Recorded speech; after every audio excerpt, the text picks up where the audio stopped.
Hello, this is Pearl, and today I'm going to read Little Pilgrim's Progress, Chapter 47. Ignorance Crosses the River. When Ignorance entered the land of delight, the people who met him spoke kindly to him, as they had done to Christian and Hopeful. But they soon found out that he was not a true pilgrim, and that he did not care to talk with them.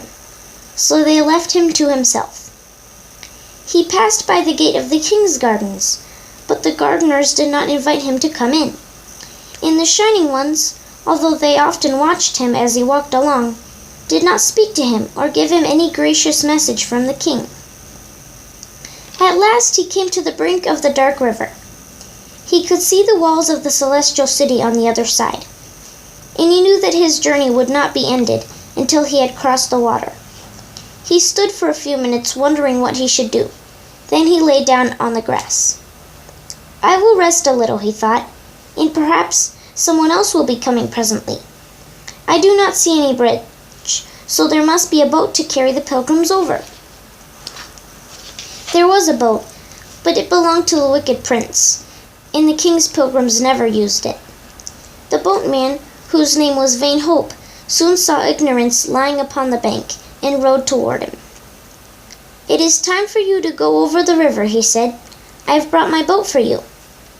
Ignorance was pleased, and he got up at once, saying, I suppose the king sent you.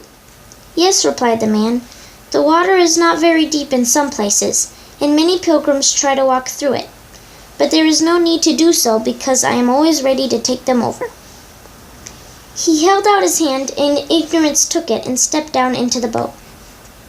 Then Vain Hope caught up his oars and rowed quickly across the rough water. What shall I do now? Asked Ignorance, when he had climbed up the opposite bank. Vain Hope pointed to a little winding path. That is the best way, he said. It is smooth and easy. If the Shining Ones had come to meet you, they would have taken you by another road, which is steep and difficult to climb. Go straight up to the gate, and you will soon find your way to the king's palace. He pushed off his boat from the shore, and Ignorance turned round and began to climb the hill toward the city. He did not meet anyone, and when he reached the gates, he found that they were closed. He looked up and saw some words written upon the archway in letters of gold. Blessed are they that do his commandments. Well, thought Ignorance, I have obeyed the king always, and he knocked at the gate. He quite forgot that the king had desired his pilgrims to begin their journey at the wicket gate, and to travel by the way of the cross. He had heard this many times, but he had not cared about it, and so the king's blessing could not be given to him. He knocked twice, but no one opened the gates. Presently one of the king's servants came to the top of the archway, and when he saw Ignorance, he said, Where do you come from, and why are you knocking at the king's gates? I am a pilgrim, replied the boy. I have just crossed the river, and I wish to live in the celestial city.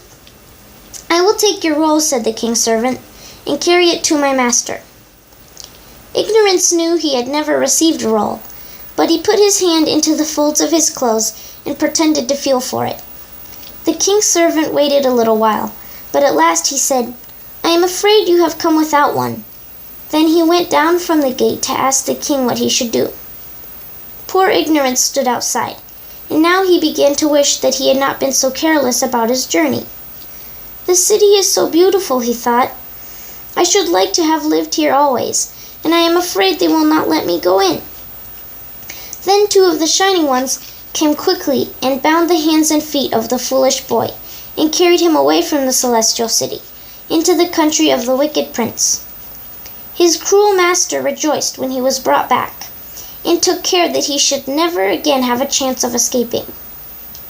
It was your own fault, he said, when he found Ignorance crying bitterly at the thought of his lost happiness. If you had really wished to live with the king, you should have done exactly as he told you.